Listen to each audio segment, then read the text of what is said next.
En 1968, alors que j'avais 26 ans, j'ai dû être transportée d'urgence à l'hôpital pour une hémorragie. 3 semaines auparavant, j'avais mis au monde ma petite fille et ça s'était mal passé.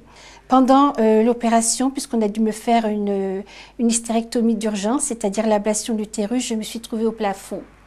Et ce qui était étrange, c'était que je voyais de tous les côtés à la fois. Et je prenais conscience que je vivais au-delà de mon corps. Je me suis regardée sur la table d'opération, j'étais cadavérique. Je ne me suis pas trouvée belle du tout. Et j'ai entendu le chirurgien qui a dit « elle me pète entre les mains », ce qui m'a été confirmé 1 mois après par une infirmière. Et après, tout simplement, j'ai pensé à mon mari et mon beau-père qui m'attendaient dans la salle d'attente. Et en pensant à eux, instantanément, je me suis trouvée dans cette salle d'attente et je prenais conscience que je traversais les murs. Alors, dans la salle d'attente, j'ai remarqué qu'il n'y avait ni banc ni chaise. Je me suis dit, tiens, pour une salle d'attente, ce n'est pas tout à fait normal. Mon mari, plus tard, m'a confirmé les faits. Et je voyais mon mari et mon beau-père qui faisaient les 100 pas. Et j'avais cette faculté de pouvoir être dans leur cœur, de pouvoir savoir tout ce qu'ils pensaient, mais de savoir aussi ce qu'ils étaient en qualité d'être humain. Je me suis trouvée après dans un abîme de ténèbres, de silence. Mais au loin, j'ai vu une petite pointe d'aiguille de lumière. Et alors, c'était tout l'espoir du monde qui renaissait parce qu'à partir de ce moment-là, j'étais propulsée à toute vitesse vers cette lumière. Les ténèbres s'éclairaient au fur et à mesure que j'approchais. Et surtout, alors ça c'est quelque chose d'intraduisible, j'ai éprouvé en entrant dans la lumière, mais alors un bonheur, un amour que je n'ai jamais vécu sur cette terre. Pourtant j'aime mon mari, j'ai des enfants, mais ça n'a rien à voir avec l'amour qui nous accueille, qui nous attend de l'autre côté.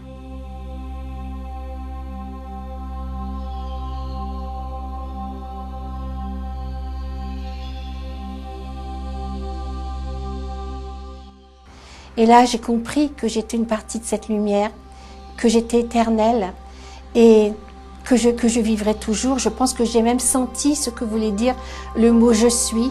J'ai rencontré mon petit frère. Mes parents avaient perdu un petit garçon de 7 mois alors que j'avais 11 ans. Et c'était un adolescent, resplendissant de lumière, qui venait vers moi. Par la suite, j'ai essayé de savoir quel âge il pouvait avoir. Ça correspondait à l'adolescence.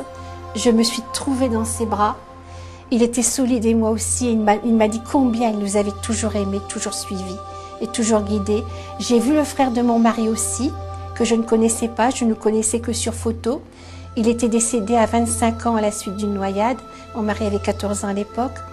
Et j'ai vu aussi des êtres que je n'ai jamais vus sur la terre et que pourtant je reconnaissais. Je me suis trouvée dans un très très beau jardin.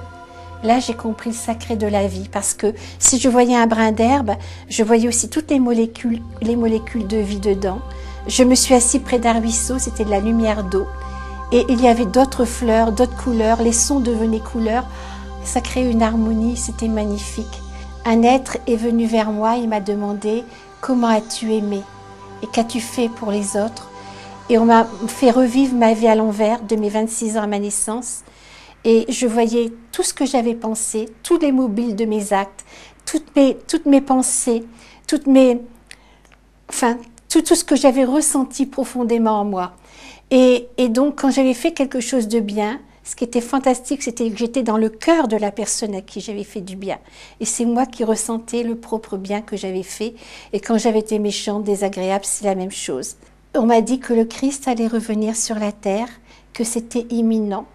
Alors, je ne sais pas si c'est une entité telle que le Christ qui reviendra, si c'est sa conscience, je n'en sais rien, mais ce qu'on m'a fait comprendre du Christ, c'était tellement grand que j'en ai pleuré. On me disait qu'il était la plénitude de Dieu dans l'individu et qu'aucune religion n'en avait le monopole, que c'était vraiment la perfection de Dieu dans l'être humain. Et on m'invitait et on nous invitait à devenir cette perfection. Et j'ai pleuré parce que j'ai pensé que si on arrivait à ça, eh bien, toutes les misères du monde seraient abolies. Je me rappelle avoir réintégré mon corps en passant par ma tête, comme on rentre dans une chaussette. Pour moi, c'est ça le drame de l'existence, parce que de l'autre côté, tout en étant moi, j'étais tout en même temps. On a dû me réveiller en urgence par une paire de claques. Lorsque je me suis réveillée, j'avais dans les oreilles une musique merveilleuse. Je n'ai jamais retrouvé ces accents-là.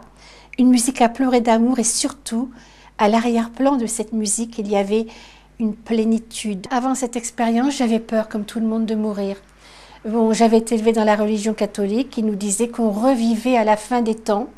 Évidemment, bon, personne n'était venu pour nous dire si c'était vrai ou pas. J'avais beaucoup d'angoisse et de doutes.